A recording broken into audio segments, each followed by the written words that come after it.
Good evening.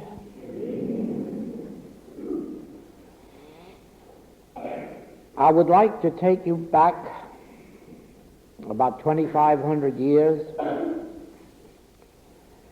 to the days of the messianic prophecies,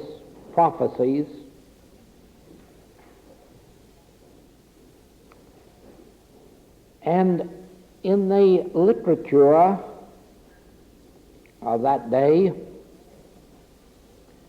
you find that those of spiritual vision were prophesying the coming of the Messiah. Messiah in Hebrew is the equivalent of our Christ. They were prophesying, they had the vision to see that the Christ was coming, and about 15 years before the birth of the Master, it was definitely stated that one era was ending and a new one about to begin. And again, the specific promise and prophecy of the coming of the Messiah, and this Messiah was to usher in the new age. Now, of course, the Hebrews interpreted this prophecy as the coming of a man, because their vision, that is the vision of the people, couldn't go any higher than the vision of a man. They couldn't embrace in their consciousness the idea of a Messiah other than in tangible form. And because they were always accustomed to kings and rulers, they naturally expected that the Christ would be another king or ruler.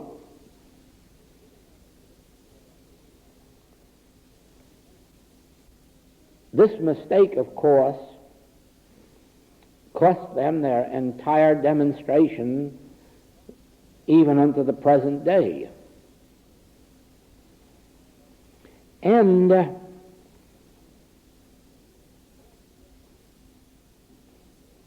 after the Master gave his 3-year ministry on earth and demonstrated beyond all doubt that there is an invisible, that which he called the Father within, that to which he attributed everything, all power, all grace, all goodness, all love, all healing power. All of this he called as having its source in the Father within, and he repeatedly called attention to the fact that I of my own self can do nothing. If I speak of myself, I bear witness to a lie.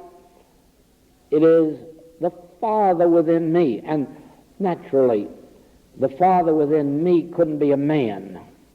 The Father within me couldn't be anything other than the invisible, the intangible as far as human sense is concerned. And one would have thought that from the clarity of his teaching that we would ever after have known that the Messianic age ushered in the revelation of an invisible presence, an invisible power, and also made it clear that this did not have its beginning with Jesus Christ. Even before Abraham was, I am, and unto the end of the world I am with you. Therefore, it should have been clear that the Master was presenting to the world that which always had been, but insofar as the Hebrews were concerned, had not been recognized, known, experienced. Yes, some of the Hebrew prophets, of course, knew it, experienced it, and lived by it. But the Hebrew people, as a people, certainly were unaware of the fact that in their midst, even before Abraham, in their midst was this invisible spiritual presence which the Master identified by the term the Father within, which later Paul was to identify as the Christ within. Again, an invisible, and to human sense intangible, but nevertheless actual presence and power.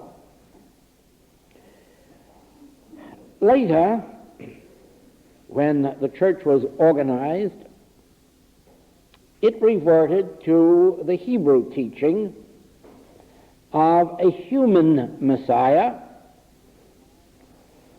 one whom had come, had gone, and in some unpredictable time would come again. That this must be entirely wrong is evident from the fact that the Christ which was before Abraham really means that which always existed. The Christ that will be with us unto the end of the world must inevitably mean that which will ever exist, and therefore could have no human identification, even though it could have and inevitably must have outlet through human consciousness. Then the messianic promise really meant that this time was soon to be upon us when the Christ would be recognized and known and experienced in our midst. Not that it would be born and not that it would begin, but that it would now become known, evident, recognized, tangible, experienced, lived. That in fact, because it was now to be presented to human consciousness, we would thereafter be enabled to live not by might or by power, but by this invisible Father within, or Christ.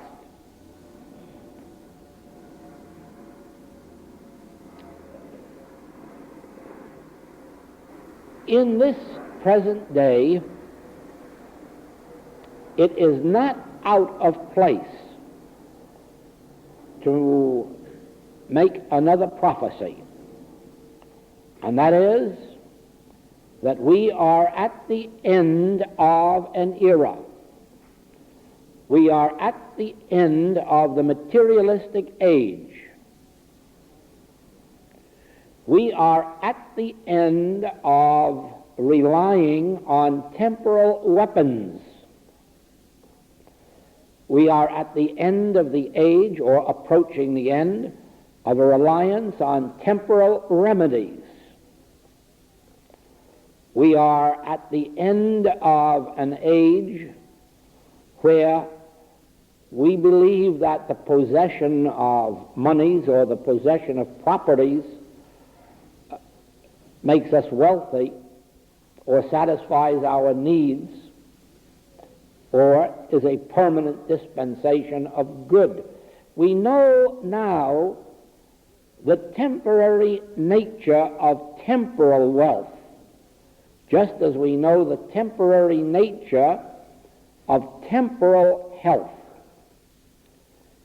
Those who are enjoying good health this moment are well aware of the fact that they are subject to ill health in the next moment. Even those who are enjoying the vitality of youth are aware of the fact that with every turn of the calendar they come closer to that age of disability.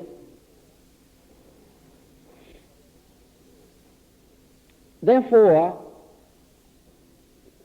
no intelligent person today believes that the possession of certain sums of money really means that they have found their wealth, and certainly nobody can believe that because they are enjoying good health today that they have found their health or the fountain of youth. We all know in this age, more than ever before, that a reliance on temporal power in any form, whether we are relying on our Navy or our Air Force or our banking system or our great wealth of nations, we know now that this is all temporary, impermanent, and certainly not a foundation upon which we can safely build happiness or immortality. It is only because we know now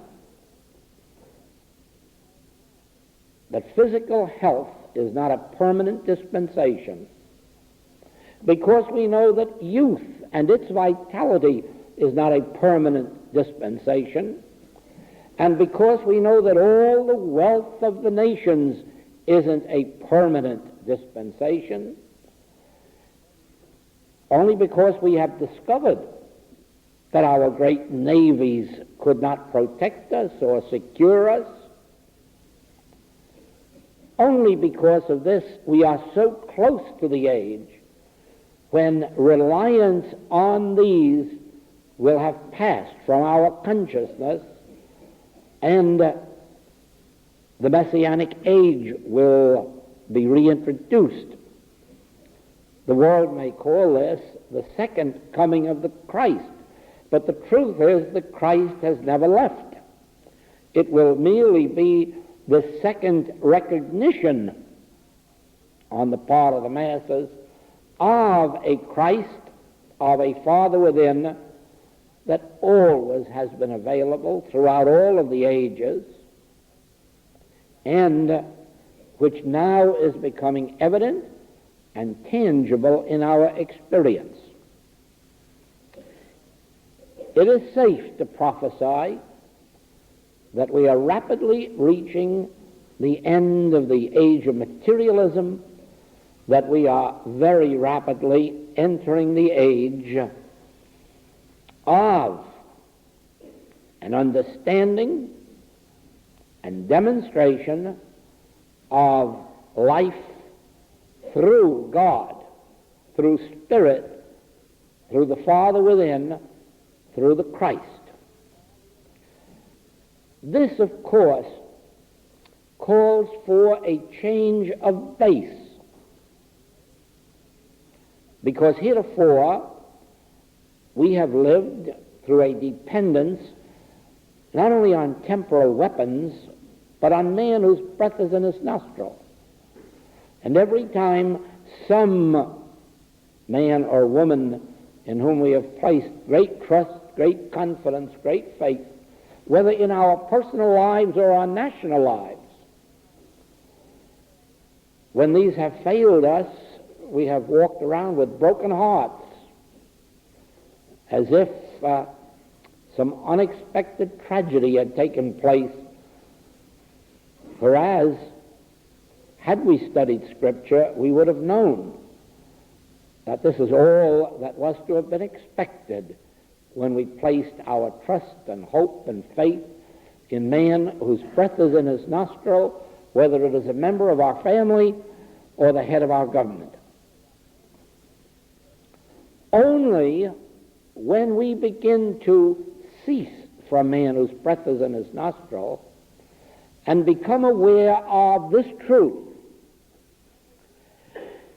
that I live by grace. I live by the grace of the Father within, the indwelling Christ, the Spirit. I live not by might, nor by power, nor by favor. I live by the invisible, the human sense intangible, the Spirit of God that dwelleth in man.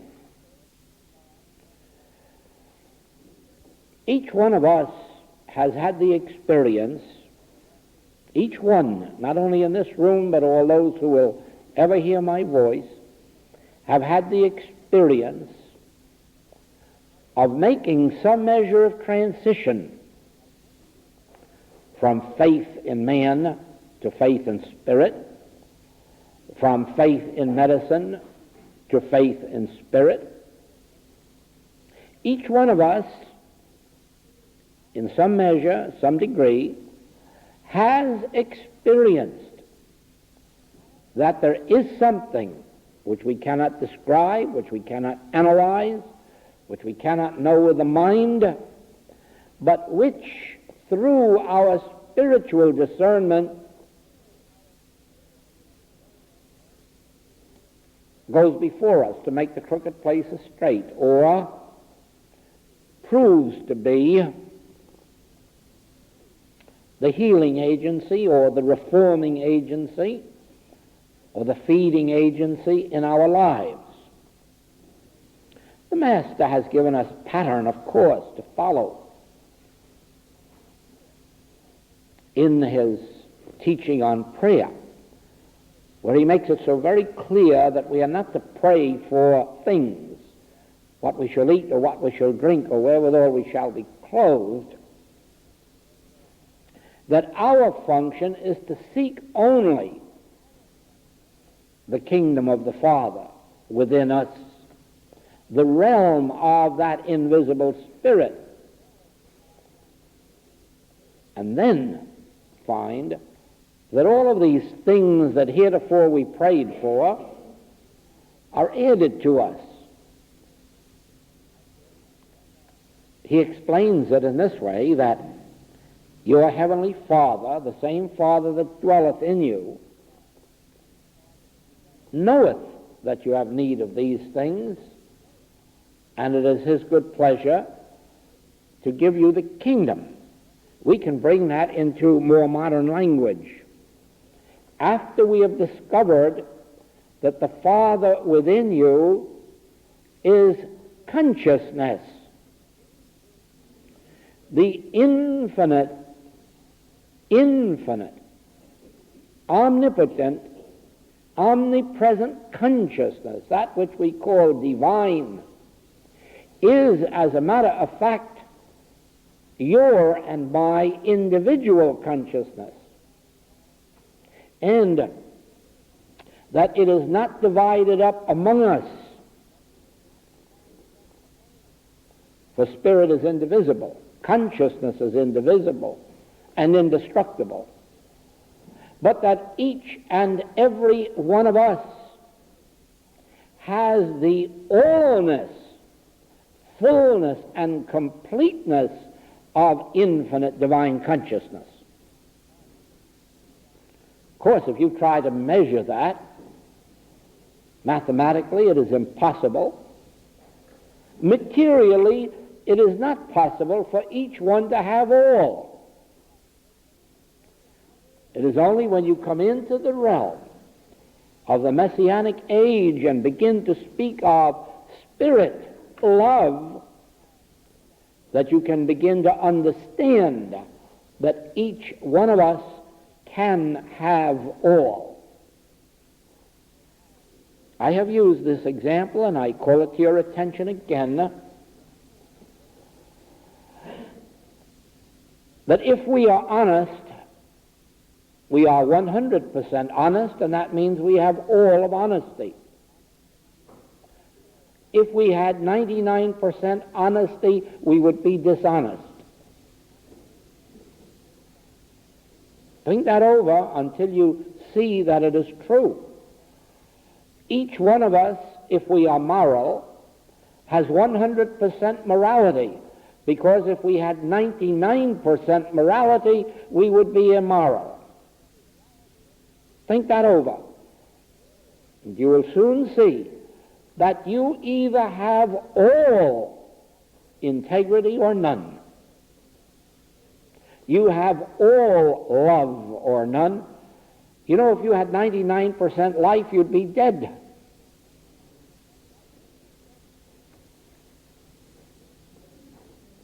So it is. Through spiritual perception, you must begin to see that when the Master said, have that mind in you which was also in Christ Jesus, or what Scripture reveals us to us, it doesn't mean that you must have 1/4 of it, that you must have all of that mind, all of the life, all of the love, all of the wisdom, all of the integrity that constituted the consciousness of the Master. Only when you begin to believe, not through blind faith, but through an inner understanding, Son, thou art ever with me, and all that I have is thine.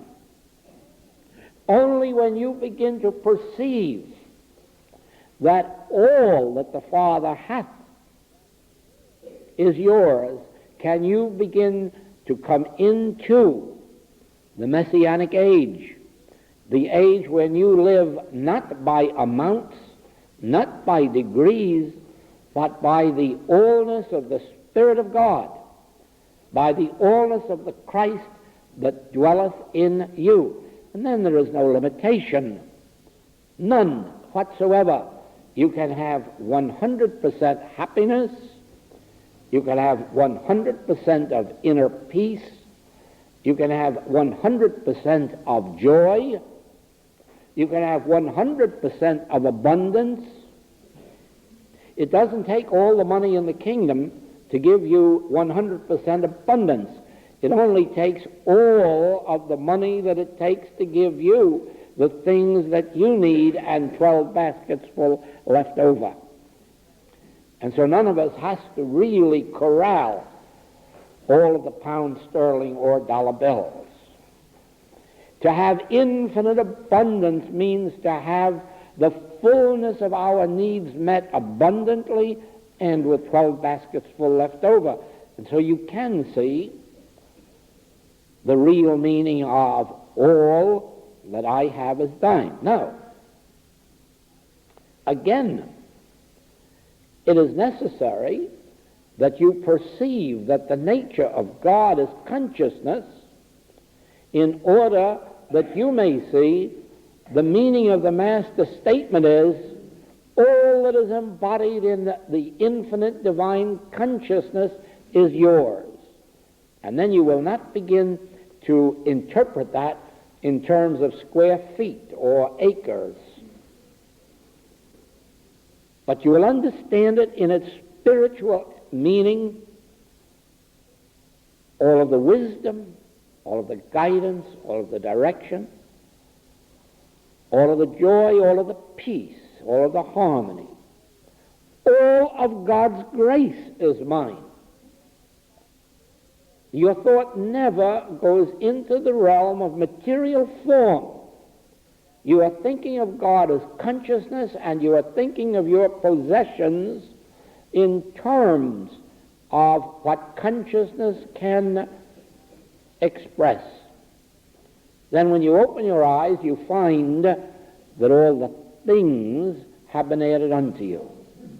Not by taking thought for the things, but by keeping the mind stayed on the fact that God, the divine consciousness of this universe, is your individual consciousness, and that it is expressing itself infinitely through you, as you. Now,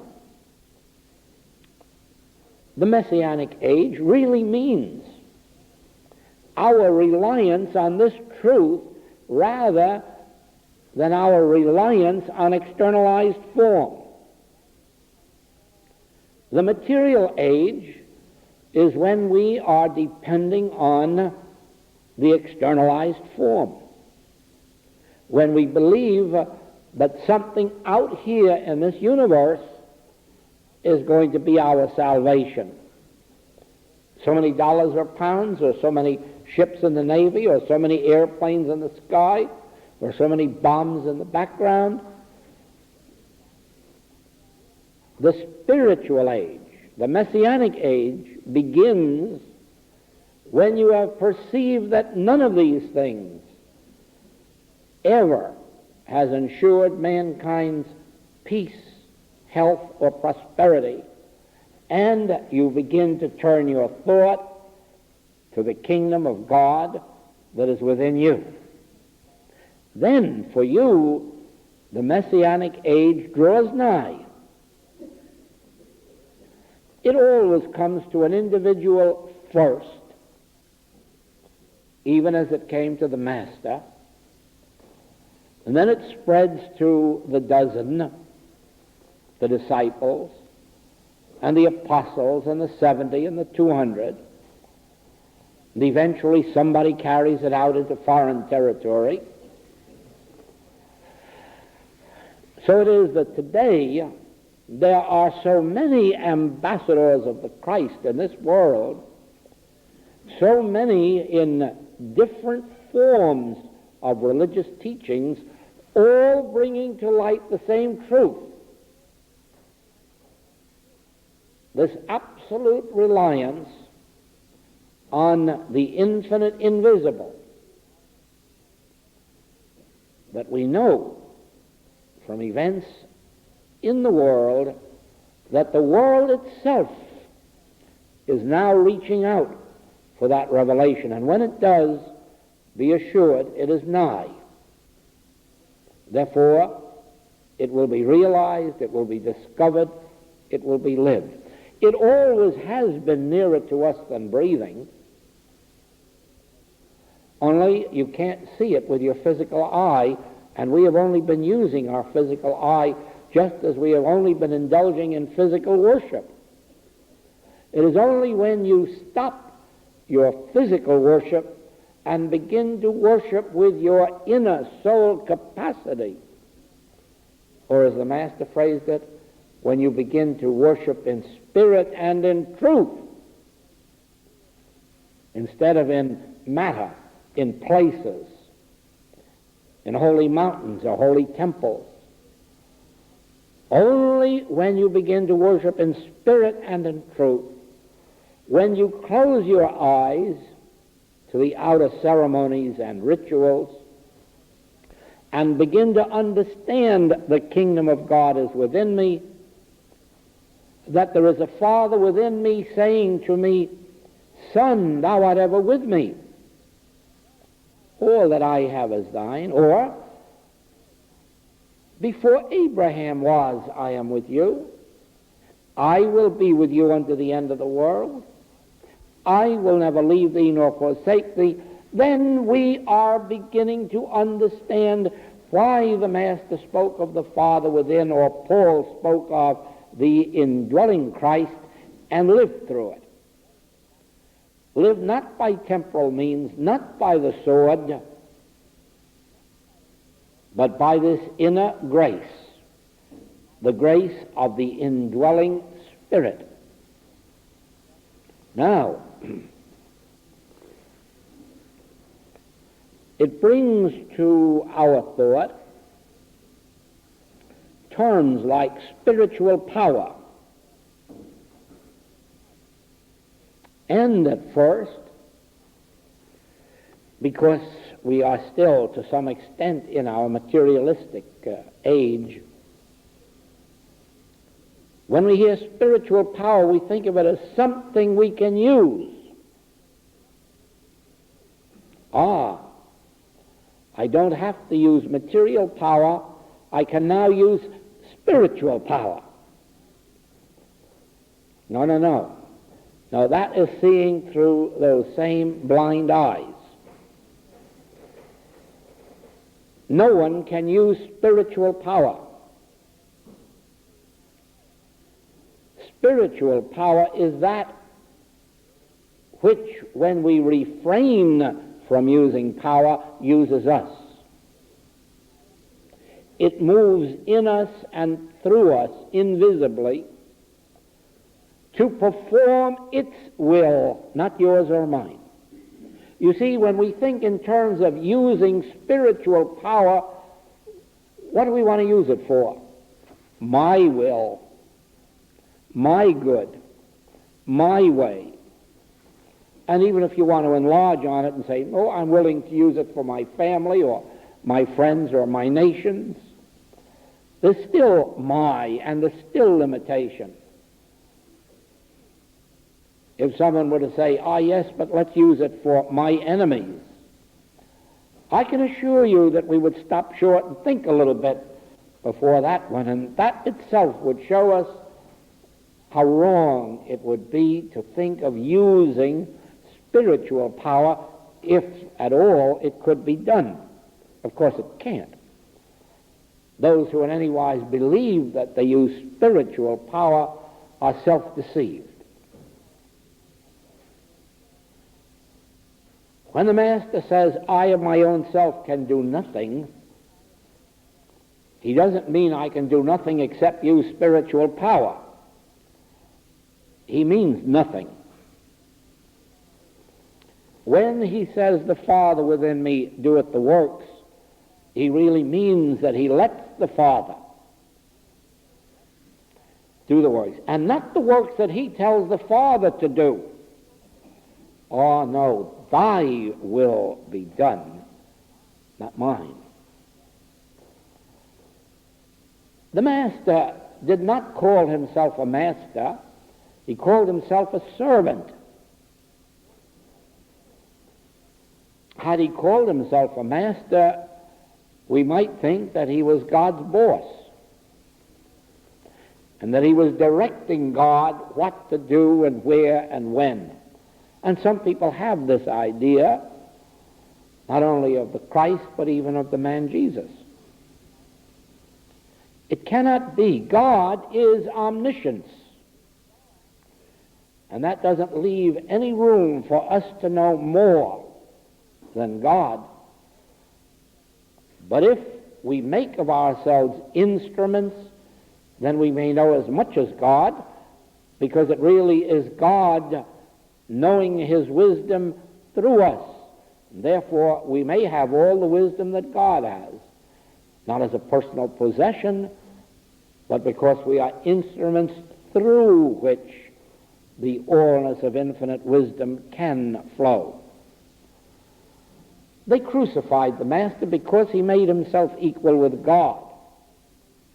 Now, you know, he never did make himself equal with God in the sense of, I have as much power as God has. He made himself equal with God in the sense of, since I am nothing, it is the allness of God that is flowing through me and doing these works. You need have no hesitancy then in saying all of God's power is flowing, that God doesn't divide his power and use a little of it on me and a little on you. You do not divide God's power, for God's power is an indivisible activity of consciousness, and that consciousness is your consciousness. the place whereon thou standest is holy ground. And the reason is not because you are there, but because God is there. God is there as your consciousness, as your mind, as your life, as your soul, as the very substance of your body. Therefore, to be still is to let the allness of God power, God presence, God being flow. Then your reliance is not on your understanding or on your spiritual power or on your ability to use spiritual power. Your reliance is on the truth that God constitutes my being. God constitutes the life of individual man. Therefore, the life of individual man is immortal. God constitutes the mind of individual man. The mind of individual man must embrace infinite intelligence, infinite wisdom, infinite guidance. Why callest thou me good? There is but one good, the Father within me. There is no reason, then, why infinite good cannot express itself through me, since I'm not claiming it to be mine, I'm claiming it to be the Father within me. Why should my love be any less than infinite, the love that flows out from me or to me? Since I'm not claiming it as a personal possession, I'm recognizing that you of your own self do not have love, that whatever love comes through you is God's love, and therefore it must be infinite. And the only love I can know from you is infinite love, because God is expressing it. The only love you can ever know from me or through me is infinite. Don't be satisfied with less. Because it isn't mine to give or to withhold, I am the instrument through which it is expressing. You have no right to be satisfied with less than infinite love. You have no right to be satisfied with anything less than infinite wisdom, infinite goodness, infinite guidance, because you're not claiming this as personal qualities of your own, but rather you are claiming for yourself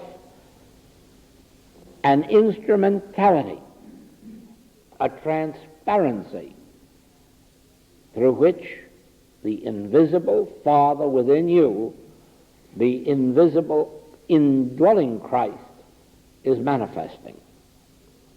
This, do you see then, is the spiritual age or messianic age, when we live not by might but by grace, when we live not by power but by grace, not by any power that you wield, not by any power that man wields, but by the grace of God which flows as the consciousness of individual being.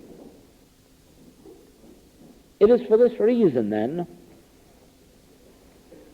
that spiritual power comes into evidence, into tangible expression, when we are still. Not when we are taking thought. Who by taking thought can add 1 cubit to a stature? Who by taking thought can make a white hair black? And if you cannot, by taking thought, do the least of these things, surely you don't expect to heal the sick or raise the dead or feed the hungry by taking thought. Ah, no, by the opposite.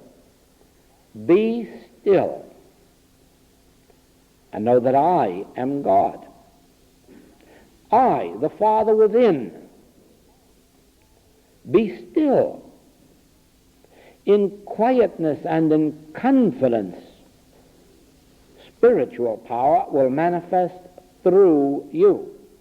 Therefore, as you, more especially through a practice of meditation, which isn't always easy to learn, but as you, through a practice of meditation, come to a place where you can be still, where you can take no thought, you will find then that all that the Father hath of spiritual power is being expressed through you. Now, this power is not a power over anything or over anybody. This power, well, it has been called the light. Now, the light does not destroy darkness, because to begin with, there is no such thing as darkness. Light does not destroy darkness. But in the presence of light, there is no darkness. This is not overcoming or destroying. This is light being light. And no one ever saw darkness where light is. So it is then, in your stillness, when you are still, the presence is in evidence. And in that presence, there is no darkness. It isn't that the presence of God heals disease. That would be utter nonsense. That's childish concept of God and of a spiritual teaching. God doesn't heal disease. Where God is, there is no disease. Where the presence of God is, there is liberty. You don't find God creating freedom. Where God is, there is freedom. Because the absence of freedom is really as much of a nothingness as the absence of light, which we call darkness. Actually, then, sin or disease or death itself is not an entity that has to be worked on by a power.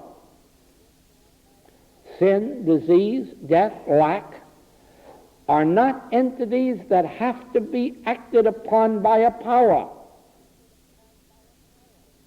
If you will, for a moment, forget sin, disease, death, lack, or limitation, and abide. Come back to the Master, 15th chapter of John. Abide in me, and let me abide in you. In other words, abide in the realization of this indwelling Father and this indwelling presence. Abide in this truth that God in the midst of me is the only presence and only power. God in the midst of me is life eternal. God in the midst of me, well, where the presence of God is, there is liberty. In thy presence is fullness. Now do you see the nature of spiritual power? It doesn't overcome sin, disease, death, lack, limitation. When you bring the presence of power to conscious realization, you are in a consciousness where the negative side of life is not functioning. 1,000 may still fall at your left and 10,000 at your right who are not living and moving and having their being in the consciousness of God's omnipotence and omnipresence, but it will not come nigh thy dwelling place. To live in the conscious presence of God, to live consciously, as if God were always present in me and thee, is to obey the 91st Psalm, dwelling in the secret place of the Most High. It is to obey the 15th chapter of John. Abide in this word. Let this word abide in you. Abide in me. Let me abide in you. Do you not see then? My function as an individual on the spiritual path is, number one, to recognize that God is closer to me than breathing and nearer than hands and feet. God is my very own being, my very own selfhood, my very own consciousness, my very own life, my very own mind, my very own soul. Number two, I must know this truth about you. For if I make a law for myself that does not include you, it's not a law. It's favoritism. And God is no respecter of persons. But then I must go one step further. Number three. If I am not knowing this truth about my enemies, the first two steps will do me no good. I must understand the meaning of the word omnipresence. I must understand that it means that God is the only presence wherever man appears. And I must not limit man to the human race. I must understand that God is likewise the consciousness of the animal world, the vegetable world, the mineral world. Otherwise, these will not respond to me. You know, we don't always remember this consciously, that not only we have a means of communication with each other on the human level of life, we can communicate intelligently with dogs and cats and horses. Do you not see that there is no limit to this? You can communicate with all animals and birds and reptiles, and then you can go further, and you can communicate with plant life. Oh, it's been done so many thousands of times that no proof is needed today that a person can go out in their garden and love their flowers to such an extent that they'll have a garden that no neighbor can equal except one that equally loves that garden and talks to their flowers. So with pets and animals and horses. There's always been a story about men who have talked with horses. That's really not a trick. It's only unusual because the rest of us haven't had any occasion to do it or time. It only takes practice. We can communicate with each other. We can communicate with the animal world, the vegetable and the mineral world, and the principle of it is this. My conscious oneness with God constitutes my oneness with all spiritual being and idea. The moment that I, in meditation, make my spiritual contact with the Father within me, I have made my contact with every individual on earth who is receptive or responsive to my state of consciousness. More than this, I not only attract to me those people at my level of consciousness but I am attracted to them. And this is proven in our work every day of the week. But this isn't all. When I make my contact with the Father within me, I make my contact with my spiritual supply.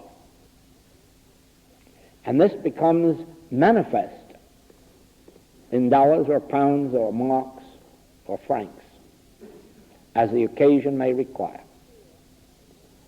I do not have to take thought about money. I do not have to take thought about supply. I must make contact through meditation with the Father within me. I must come into conscious communion with the source of my being, which is within me, closer than breathing, nearer than hands and feet. When I do this, I am one not only with all the humans who can become a part of my joyous life, I become one with any part of the animal world, mechanical world, or monetary world. Not by taking thought about them. Oh no.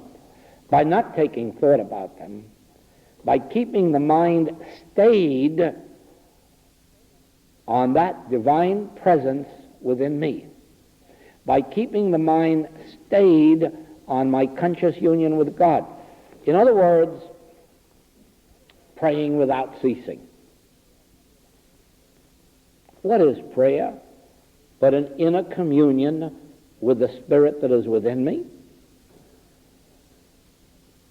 Sometimes when troubles are hard, I may have to drive myself to my knees to pray. But otherwise, I can pray walking along the street or driving in a car or tending to business. I can pray sitting here talking. Because back here in my consciousness, there is always a place where I'm realizing that I have no message of my own.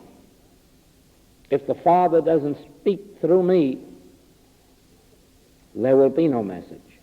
And this is prayer, because this is not relying on my understanding or on my wisdom or on spiritual power.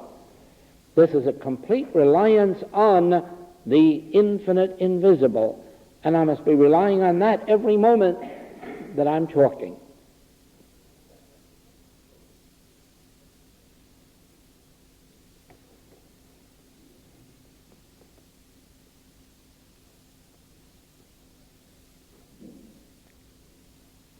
Eventually, we will all know the meaning of praying without ceasing, because we will experience it. We will experience the fact that regardless what we are doing with our outer senses or outer body, that there is a place within us where we are communing with something greater than ourselves. He that is within me is greater than he that is in the world. He that is within me, the Father within me, speaks through the still small voice. Prayer really becomes a listening attitude, listening with our attention within, and then the still small voice can utter itself. When it does, the earth melteth, the problems of earth, and always remember why. Spiritual presence. Spiritual presence which does not do something. It is something. It is light. Because it is light, there is no darkness. It is divine, and because it is, there is no mortality. It is wholeness, and because it is, there is no disease. In other words, in the presence, in the consciously realized presence of the Spirit, There is no directing its activity to do anything. There's nothing there to do it to. In thy presence is fullness of joy. Where the light is, there is no darkness. Where the presence of God is consciously realized, there is no danger. And temporal power isn't power. Always remember that the temporal powers of this world, germs, weather, climate, poisons, always remember that they are only power to the three-dimensional mind that lives by two powers. They are not power in the presence of God. In the presence of God, be assured, no temporal power is power, and that is why you do not use spiritual power. Be still, let spiritual power be, and there'll be no other powers present. And whatever appearances were before will dissolve just like darkness dissolved in the presence of light.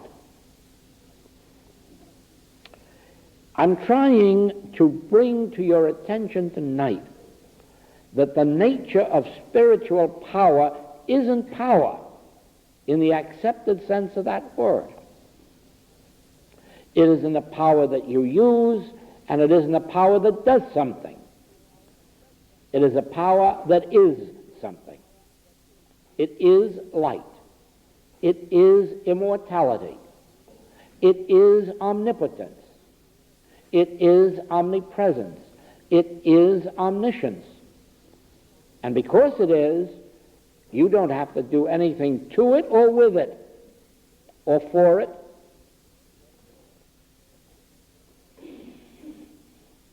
If omnipotence is omnipotence, there is no other power. So you don't have to use omnipotence. If omniscience is omniscience, there is no other wisdom or intelligence than its own. Therefore, you don't have to use it against anything or for anything. If omnipresence is omnipresence, there is no other presence for it to act on. That is what we are receiving here tonight. The vision of spiritual power, which is not a power in the ordinary sense of the word, and under no circumstance is ever to be used. Be still, and spiritual power is flowing through the stillness. Be still and know that I am God, and because I is omnipotence, omnipresence, and omniscience, there is nothing else.